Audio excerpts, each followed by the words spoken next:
TitleMatchNetwork.com.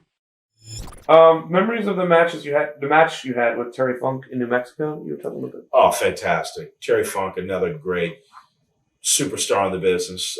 Gallup, New Mexico, nothing but a Native American area. Red Rock State Park. Lights shine down on these red rocks, glowing in the middle of the night. I mean, typical Native American setting if you ain't never seen a Native American setting. Wild Wild West to its fullest. So it was perfect for me and Terry Funk. And it was the greatest match. We're a main event. There's like 7,000 Native Americans there. I mean, they're walking and they're looking at me going, Yate, meaning hello, speaking to me in native tongue, you know. And it was just tremendous to look at all those natives standing up on the rocks and sitting all throughout the bleachers and them doing war cries and being up to their feet. Yeah. And I got there with Terry Funk, and it was the greatest thing, something that's so missed in our business.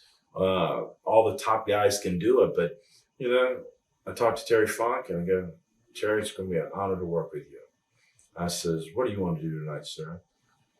He says, tell you what, he says, we'll just do it all out in the ring. We didn't plan not one bit, not one thing. I says, I'll come out and start war dancing, baby. And that was it. We did not plan one single, not one. And we had a 45-minute match. Wow. And it was absolutely tremendous. But that was Terry Funk. Terry Funk knew, and, you know, and I'm a good listener, but also know where we should be on the next here. I know, and add things myself. And it was just fantastic. It was great. It was absolutely great. Are you surprised by guys like Terry Funk and Flair are still around to this day? Definitely not surprised. You know, Terry Funk just still tough, been in the family line, you know, and, you know, I don't know Terry Funk that much, but, you know, again, when I wrestled him 4, 5, 6 years ago, tough. Yeah. Tough. But, you know, Ric Flair, he's another guy, you know, he's a very, very unique character. I mean, look at Flair. How old is Flair? I don't know how old his Flair is, but I'm not a person that looks at numbers. Right.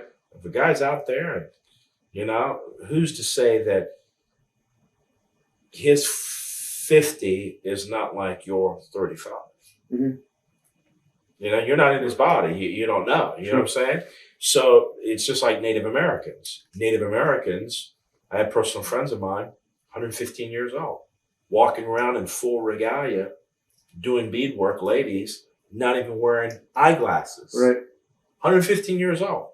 And a friend was 125. My family, my immediate family, I've had people on both sides, 100. Wow.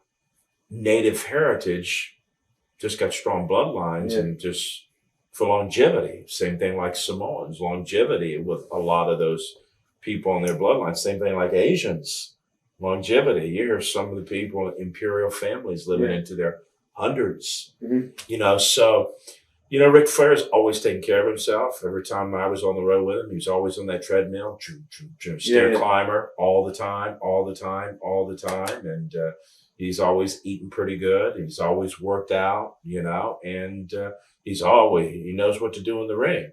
By knowing what to do in the ring, you also protect yourself in the ring. Right. So he's benefited from that because he hasn't had to deal with maybe 50,000 injuries where it makes your career shorter. Yeah. So, you know, my hat's off to him because that's even more of a greater success. Some people look, oh, he should be out of the ring.